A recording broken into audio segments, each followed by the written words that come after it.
నార్సింగి పోలీసుల ఎదుట హాజరయ్యారు లావణ్య. తనకు రాజ్ తరుణ్ కి వివాహం అయిందని ఆధారాలను పోలీసులకు ఇచ్చారామె. లావణ్య స్టేట్మెంట్ రికార్డ్ చేశారు పోలీసులు. ఫిర్యాదు చేసిన ప్రకారం స్టేట్మెంట్ ఇచ్చానని చెప్పారు లావణ్య.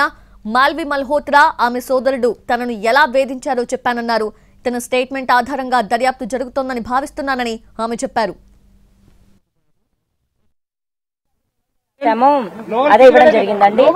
రాతపూర్వకంగా జరిగింది. వీడియో రికార్డింగ్ చేశారు. అవునండి. స్టేట్మెంట్ కి సంబంధించినవి ఇంకొంచెం డీటెయిల్డ్ అండి. అన్ని టుగెదర్ గ్యాదర్ చేయాలి కదా. ఒక రోజులో 2 రోజుల్లో అవేది కాదు. అవన్నీ గ్యాదర్ చేసి కొన్ని ఇవ్వడం జరిగింది. మరి ఇద్దరు అబ్స్కాండ్ ఉన్నారు కదండి, వాళ్ళు చెప్పాలి.